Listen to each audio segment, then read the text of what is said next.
Hello out there, my name is Benjamin and welcome back to BlabenSolutions. In this video, we are going to be talking about everything layer mask, and this is coming up shortly.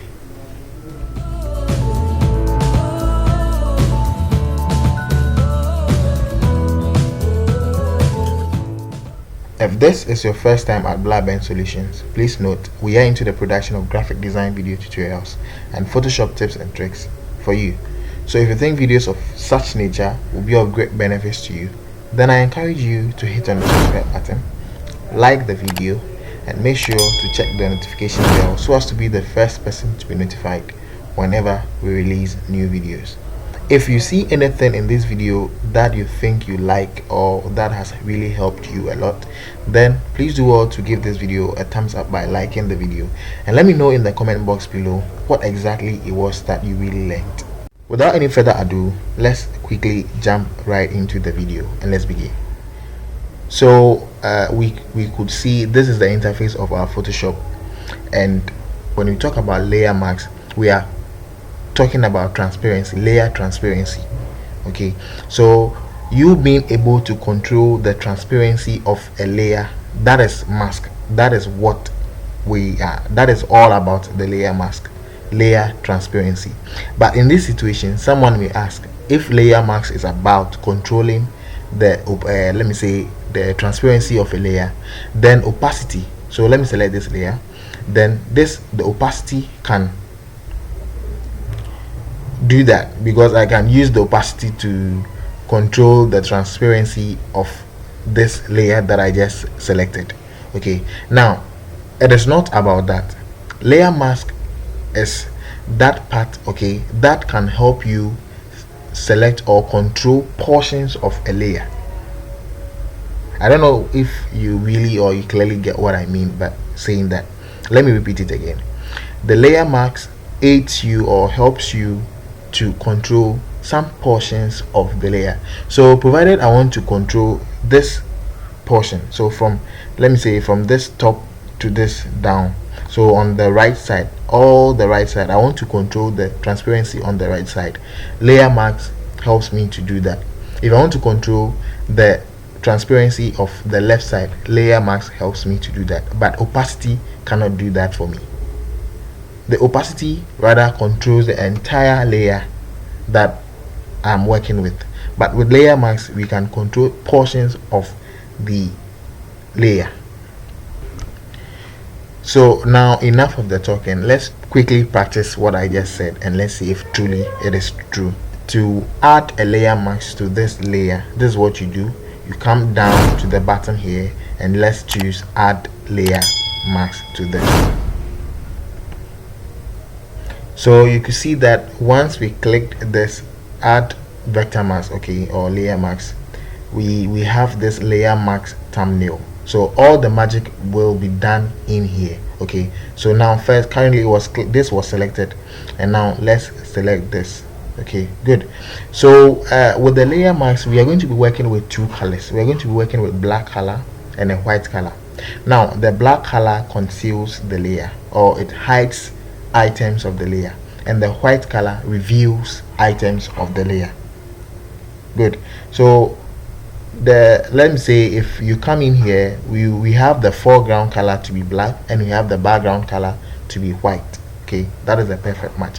But provided we have a different color in here, let's say we've selected the color, let me say we've selected this. Sorry, we are on the layer mask, that's why we are having such color. Okay, so currently this is what we have this. So we have the foreground set to yellow and we have the background set to black.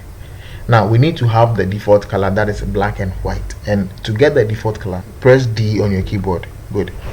And you could currently see that our default colors is now back to or set to black and white. So currently the foreground color is set to white, so our layer will be revealed.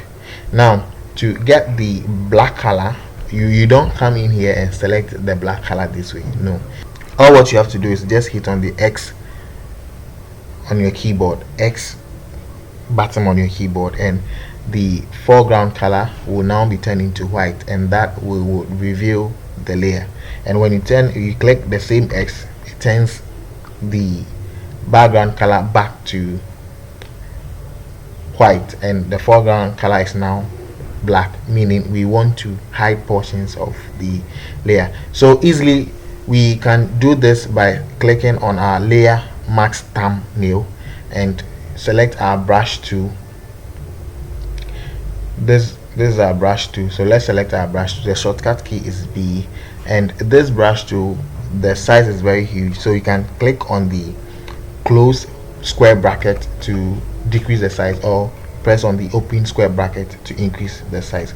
So I think this is okay. So I just want to take off portions of his hand off that way. So with my foreground color set to black, I can hide this portion off like this, and you can see I'm hiding the portions of the image or the layer that I have in here. Well, with the flow is set to 100%. Well, I recommend that set the flow to 100% and the opacity 100%. Well, it's not always that the opacity must be in or must be 100%. You can equally turn or reduce the size of the opacity to maybe 55 or 50%, and you can easily wipe or take a portion off. And that is the magic that layer mask does, and opacity does not do that. So that is the magic of layer mask. Opacity controls the entire transparency of the layer, but layer mask controls just a portion of the layer. Now we've been able to hide portion of this layer. Let's now review that portion that we hid. So let's hold or click X on our keyboard. Let me press D so that we get the default colors back.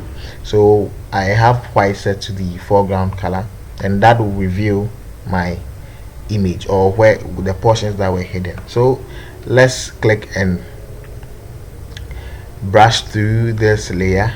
Now remind you that opacity is set to 55%. That is why we are not getting how should I say it, a full but once you keep doing this, once you keep brushing through, you are gradually getting closer to getting the entire image back as it was. So to prevent you or to stop, you can just make this opacity 100%, and you can just quickly brush through the layer. So that is it about layer mask. That is it. Helps you control the transparency of some portions of your layer. Alright guys, so this brings us to the end of today's video tutorial. If you really learned something in here, then please do well to like the video, and also let me know in the comment box below what you really learned in this video. Do also subscribe to the channel if you have not done so, and make sure to check the notification bell so as to be the first person to be notified whenever we release new videos. Until I come your way next time, it is still Blaben Solutions, and thank you so much for watching, and see you in my next video.